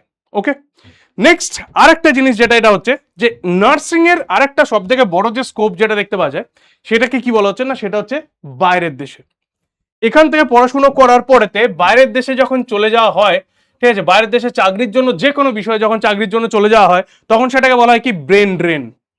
ঠিক আছে, তাহলে ব্রেন ড্রেন হয়ে যাচ্ছে কোথায় না, ফরেন কান্ট্রিতে।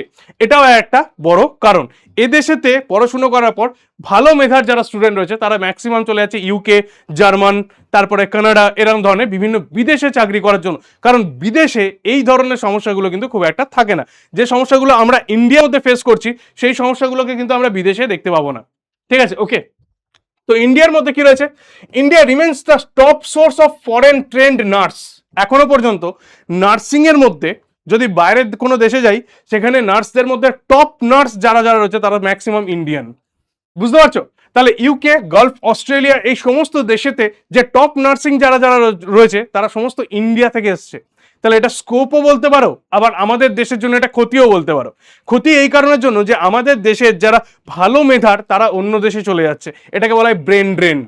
তাহলে সেই ব্রেন ড্রেনের ঘটনা এখানে হচ্ছে। ওকে, নেক্সট কি রয়েছে না, লো প্রাইভেট সেক্টর ওয়েটেজ। ঠিক আছে, বিভিন্ন ধরনের যে প্রাইভেট সেক্টরগুলো রয়েছে তাদের যে এখানে আনসেফ ওয়ার্ক প্লেস, ঠিক আছে, তারপরে ধরো নাও যে কাজকর্ম, সেই কাজকর্মের প্রেশার অনেক বেশি, কারণ এখানে ল্যাগটা হয়ে রয়েছে। ঠিক আছে, একজন সে কি করছে না, দুজনের কাজ করছে, তাহলে তাকে ডবল নাইট শিফট করতে হচ্ছে বা বিভিন্ন ধরনের কাজ তাকে করতে হচ্ছে, সেই কারণের জন্য তারা বাইরে বেরিয়ে যাচ্ছে। আর একটা রেজাল্ট কি হয়ে যাচ্ছে না, ডোমেস্টিক ক্যাপাসিটি ডিপ্লিটিং, মানে ডোমেস্টিক যতগুলো নার্স রয়েছে সেই নাম্বারটা কমে যাচ্ছে, বিদেশে নার্সের নাম্বার বাড়ছে। তাহলে এই একটা জিনিসকে আমরা দেখতে পাচ্ছি যে ব্রেন ড্রেন।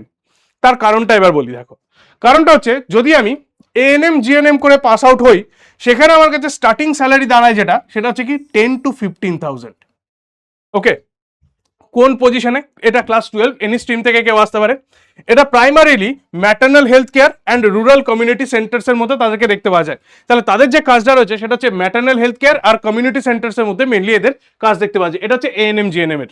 ওকে, বেশ, এএনএম এর ক্ষেত্রে মেনলি বললাম। জিএনএম যদি হয়, তাহলে জিএনএম এর ক্ষেত্রে হচ্ছে comprehensive clinical care and multi speciality hospital, সেখানে তারা চাকরি পেতে পারে। ওকে, ডিউরেশন কত, 3.5 ইয়ার্সের। এদের স্টার্টিং স্যালারি হয় 15 থেকে 20,000 টাকা, 15 থেকে 20,000 টাকা। ওকে, অন্যদিকে যখন আমরা দেখতে পাবো যে 4 ইয়ার্সের বিএসসি নার্সিং কমপ্লিট করা হচ্ছে ওয়েস্ট বেঙ্গলের মধ্যে মেনলি, ঠিক আছে, এটা ওয়েস্ট বেঙ্গলের মধ্যে, কারণ স্টেট টু স্টেট এটাও কিন্তু ভ্যারি করতে থাকে।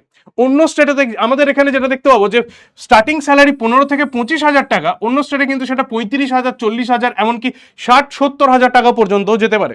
ঠিক আছে, তাহলে এদেরকে কোথায় রয়েছে না, advance care research and nursing officer, ঠিক আছে, এই রোলেতে এদেরকে দেখতে পাওয়া যায়। এটা 4 ইয়ার্সের একটা কোর্স। তাহলে প্রত্যেকটা জায়গার যে স্যালারি স্ট্রাকচার রয়েছে, সেই স্যালারি স্ট্রাকচার তাদের ওয়ার্কলোডের থেকে অনেকটাই কম। ঠিক আছে, তাই গভর্নমেন্টের উচিত এই যে স্যালারি স্ট্রাকচার, এটাকে রিভ্যাম্প করার, এটাকে আবার কারেক্ট করার, যে তাদের ওয়ার্কলোডের সঙ্গে জাস্টিফাই যাতে হয়। ঠিক আছে, সেই নিয়ে বিভিন্ন ধরনের পলিসি আসছে, বিভিন্ন ধরনের আন্দোলন চলছে, বিভিন্ন এইসব জিনিসপত্রগুলো অটোমেটিক্যালি তোমরা পরে গিয়ে জানতে পারবে যে কি কি গভর্নমেন্ট পলিসি আসছে নার্সদের জন্য। ক্লিয়ার? ওকে, তাহলে এই হচ্ছে জাস্ট একটা এডুকেশনটা যদি আমি কমপ্লিট করি, তাহলে আমার কাছে কি কি স্কোপ রয়েছে সেই স্কোপগুলো আমি তোমাদের বললাম নার্সিং রিলেটেড। ঠিক আছে, দেখো এখানে লিখে দিচ্ছি, দেখো দিল্লি এনসিআর যদি হয় সেখানে দেখো 35 থেকে 65,000 টাকা একই জিনিসের। মহারাষ্ট্রের ক্ষেত্রে হলো 35 থেকে 60,000 টাকা। ঠিক আছে, অরুণাচল প্রদেশ 30 থেকে 50,000 টাকা।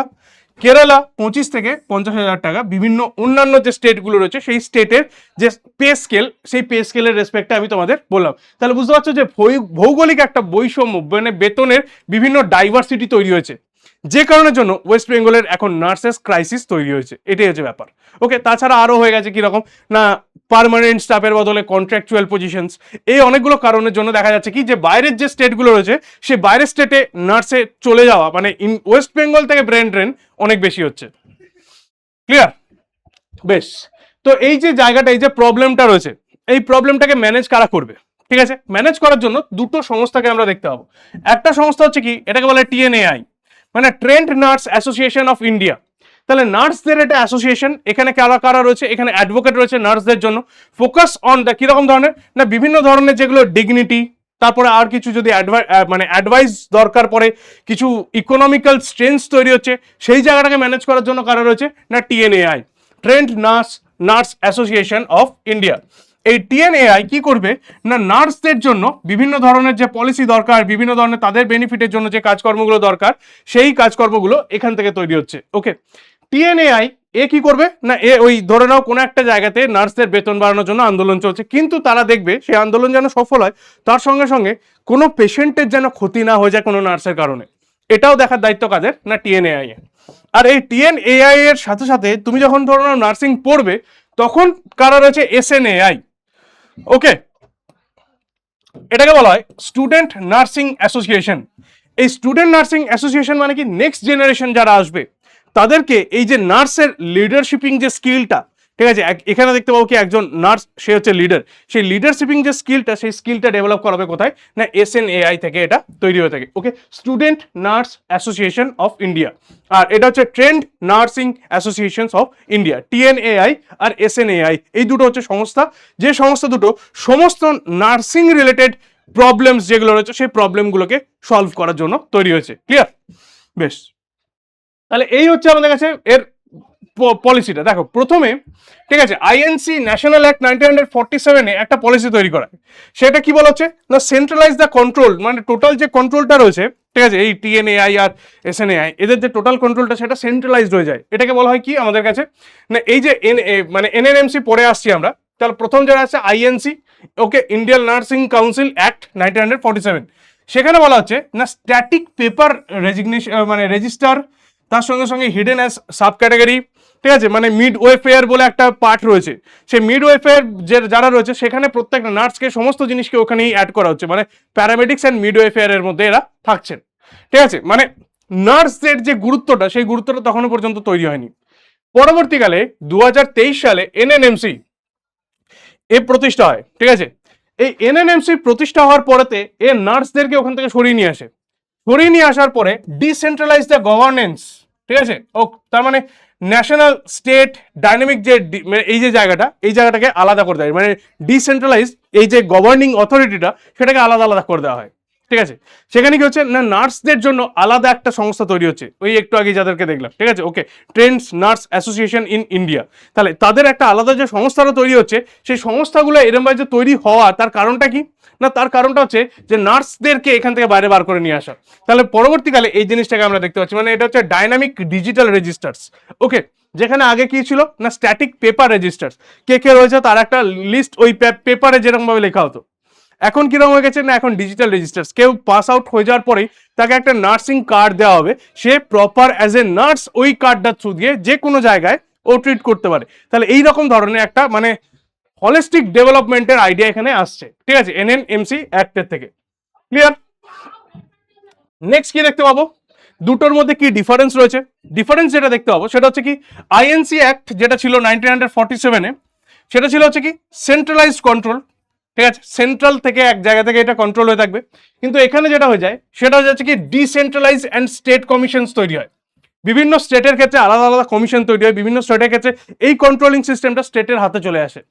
নেক্সট কি বলছে, inspections based on the stability আর সুটেবিলিটি। ইন্সপেকশন সুটেবল যদি হয় তাহলে সেখানে ইন্সপেকশন হতো, কিন্তু এখন হয়ে গেছে কি স্ট্যান্ডার্ডাইজ অ্যাসেসমেন্টস, মানে প্রত্যেকটা স্ট্যান্ডার্ডাইজ অ্যাসেসমেন্টকে এখানে আমরা দেখতে পাবো।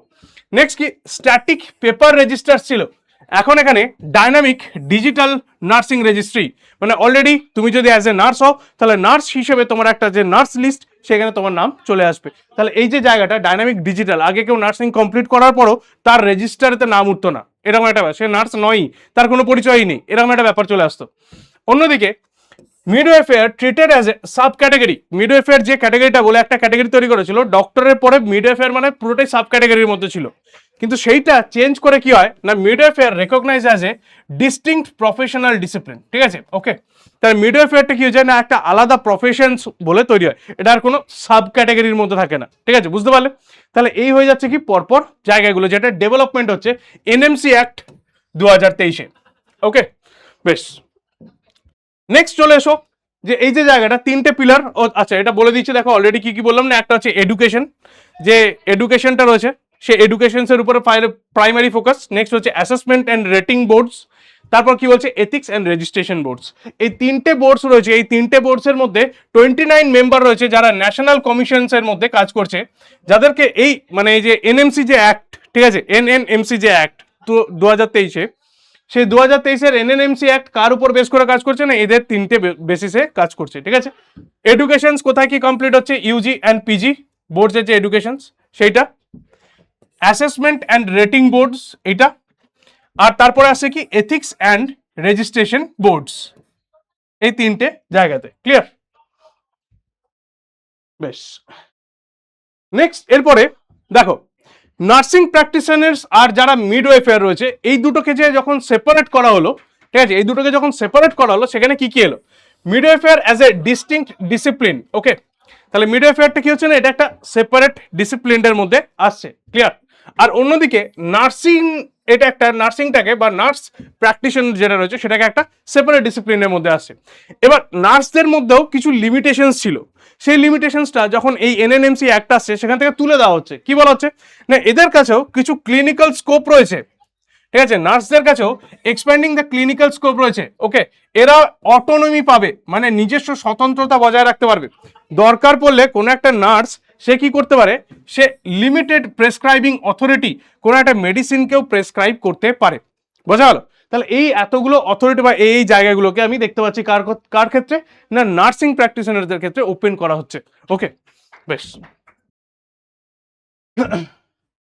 নেক্সট এরপরে দেখতে পাবো কোনটা না, কন্ট্রোল হয়ে গেল, ন্যাশনাল নার্সিং মিডওয়েফেয়ার নিয়ে তো বললাম, ওকে। নেক্সট এবারে এসো যেটা হচ্ছে টেকনোলজি, ঠিক আছে, নেক্সট এবারে এসো যেটা হচ্ছে টেকনোলজি। যত নার্সিং দিন দিন এগোচ্ছে তত দেখা যাচ্ছে কি যে শুধুমাত্র এখন আর ডেটা সেন্ট্রিক বা ডেটার উপর ভিত্তি করে যে এডুকেশন বা বলো বা ডেটার উপর ভিত্তি করে যে নার্সিং সেটা কিন্তু নেই, তার বদলে বিভিন্ন ধরনের টেকনোলজি এসে গেছে, ওকে। সেই টেকনোলজির মধ্যে কি হয়ে যাচ্ছে না, এটা হচ্ছে এআই এনহ্যান্স, মানে এআই কে এখানে ইউজ করা হচ্ছে, যে ওকে, তাহলে সেখানে কি হচ্ছে হসপিটাল ম্যানেজমেন্টের জন্য আমরা এআই কে ইউজ করতে পারি, ঠিক আছে। নেক্সট ড্রাগ ডিসকভারির জন্য বিভিন্ন ধরনের কোথায় কোন জায়গায় কিরম ধরনের ড্রাগসের দরকার পড়বে বা কিরম ধরনের মেডিসিন প্রেসক্রাইব করতে পারবো তার জন্য, ওকে।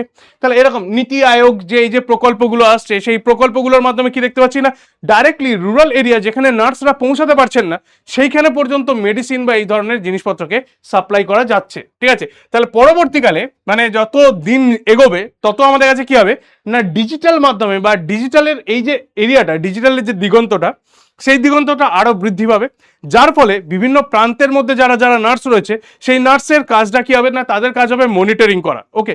কারণ একটা জিনিস মনে রাখো যে এই যে ডিজিটাল মাধ্যমের মধ্যে এদের মধ্যে কোনো প্রাণ বা এমপ্যাথিটা নেই, যেটা আমাদের কাছে সিআরইএসি এর মধ্যে একটা বড় মানে রাস্তা বলা ছিল কি, কমিউনিকেশন অ্যান্ড এমপ্যাথি।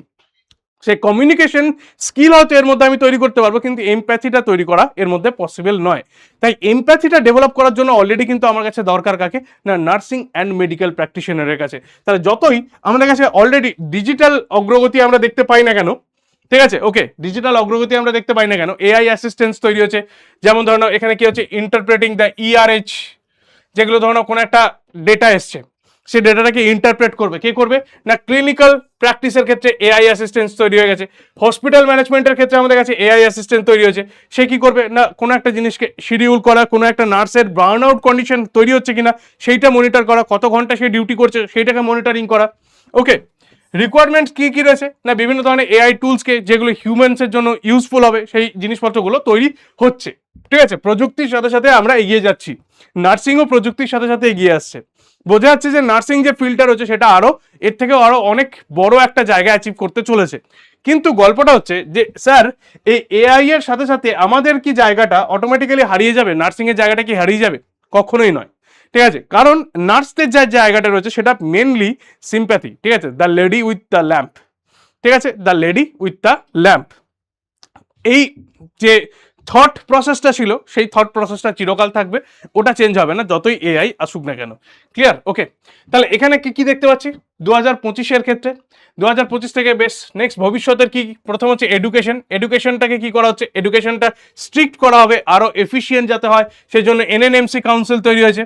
ওকে, যেখানে কোয়ালিটি ঠিকঠাক করা হচ্ছে, স্ট্যান্ডার্ডাইজড সিলেবাস তৈরি করা হচ্ছে যাতে রেগুলেশনস ঠিকঠাকভাবে হয়, সেই জন্য অ্যাডভান্স নার্স প্র্যাকটিশনার্সদের জন্য কিরকম ডাইনামিক রেজিস্টার্স রয়েছে। ঠিক আছে, ওকে। নেক্সট টেকনোলজি, এআই কে ইউজ করার জন্য এখানে মানে এআই কে ইউজ করে কি হচ্ছে না ডায়াগনোসিসের কাজ আরো এগিয়ে গেছে, বোঝা গেল।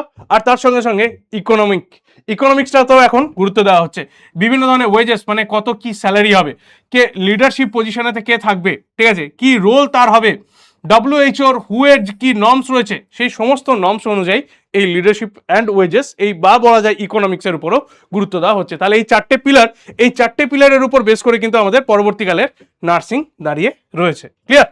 ওকে, দেখো ওই জিনিসটাই আমি এখানে বললাম যে একটা হিউম্যান হেলথ কিসের উপরে দাঁড়িয়ে রয়েছে না, ফার্স্ট হচ্ছে human biology, environment, way of living and economical status.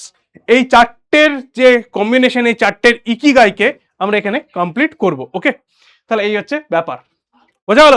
তাহলে নার্সিং যে পার্টটা রয়েছে, নার্সিং প্রফেশন ইন ইন্ডিয়া বা nursing profession in West Bengal, তাদের জন্য কি কি স্কোপ রয়েছে, তারা কি কি করতে পারে, কি কি ধরনের মানে এরিয়া রয়েছে, সেই সমস্ত জিনিসপত্রগুলো তোমাদের কাছে ক্লিয়ার করলাম। ঠিক আছে, ভারতের স্বাস্থ্যসেবার ভবিষ্যতের স্পন্দন হচ্ছে নার্স। ওকে, এটা একটা লাস্ট লাইন ছিল, লাস্ট কোটেশনস বলতে পারো। জেনপাস যারা অ্যাসপিরেন্টস হয়েছে তাদের জন্য অল দ্য বেস্ট। ঠিক আছে, খুব ভালো করে পরীক্ষা দাও। হেলথ অ্যাপটিটিউডে যতগুলো ক্লাস ছিল সেই ক্লাসগুলোকে আমি ডান করলাম। ঠিক আছে, নতুন নতুন যে টপিকগুলো ছিল সেই টপিকগুলোকে আমি প্রত্যেকটা পড়িয়ে দিয়েছি। ওকে, যেগুলো তোমাদের কাছে নতুন একটা করে। ঠিক আছে, কমেন্ট সেকশন তো থাকবেই, জানতে পারবে। কিছু যদি কোয়ারি থাকে, কখনো কিছু যদি ডাউট হয় ওখানে লিখো, ওখানে আমি অ্যান্সার করে দেবো। ক্লিয়ার? বেশ, নেক্সট এই চ্যাপ্টার রিগার্ডিং মাইন্ড ম্যাপ তোমাদের কাছে প্রোভাইড করা আছে। দেখো এটা কিসের জন্য রয়েছে না, এটা হচ্ছে হেলথ কমিউনিকেশনসের রিলেটেড মাইন্ড ম্যাপ, আর এটা হচ্ছে nursing in India related mind map. ঠিক আছে, তাহলে বিভিন্ন ধরনের নার্সিং ইন ইন্ডিয়ার মধ্যে কি কি জায়গায় রয়েছে, তারপরে হেলথ কমিউনিকেশনসের কি কি পার্ট রয়েছে, কমিউনিকেশনস কেন ইম্পর্টেন্ট, সেগুলোর একটা করে মাইন্ড ম্যাপ যাতে কুইকলি দেখে নিতে পারো। বাংলাতেও নোট আমি দিয়ে রেখেছি যেটা তোমাদের কাছে পড়তে ইজি হয়। ঠিক আছে, যেমন দেখো ভারতের নার্সিং পেশা হিসাবে কি কি গুরুত্বপূর্ণ, এর ঐতিহাসিক পটভূমিকা কি কি রয়েছে, এএনএম কখন এলো, এমস কিভাবে তৈরি হচ্ছে, ঠিক আছে, এর জন্য কি কি কাজকর্ম করতে হয়। বেশ, স্বাস্থ্য ও যোগাযোগ মানে হেলথ কমিউনিকেশনস নিয়ে এখানে দেওয়া রয়েছে। হেলথ বিলিফ মডেল কাকে বলে, ঠিক আছে, তারপরে কি হচ্ছে ট্রান্স থিওরিটিক্যাল মডেল কাকে বলে, ঠিক আছে, কি বলে বায়োসাইকোসোশ্যাল মডেল কাকে বলা হয়। এই প্রত্যেকটা যে মডেল যেগুলো আমরা ডিসকাস করে এলাম সেই মডেলগুলোকে আমরা এখানে লিখে দিয়েছি। ক্লিয়ার? Done and dusted. তাহলে এই যে পার্টটা ছিল লাস্ট, আমাদের একটা পার্ট ছিল, তো সেই পার্টটা আমরা কভার করে নিলাম। হোপফুলি বুঝতে পেরেছো, কারণ এই যে জায়গাগুলো এটা একটু সাইকোলজিক্যাল, একটুখানি মাথা খাটিয়ে ভাবতে হবে। ঠিক আছে, তো চাপের কিছু নেই, এই পার্টটাতে থেকে কোশ্চেন কমই আসে, কিন্তু এই পার্টটা তোমাদের লাইফের জন্য বেশি ইম্পর্টেন্ট, সেই জন্য এই পার্টটাকেও রেখে দিয়েছি আমি, চিন্তার কোনো কারণ নেই। ওকে, তাহলে hope you enjoy this class. দেখা হচ্ছে নেক্সট আবার একটা ক্লাসে, আজকে এই পর্যন্তই।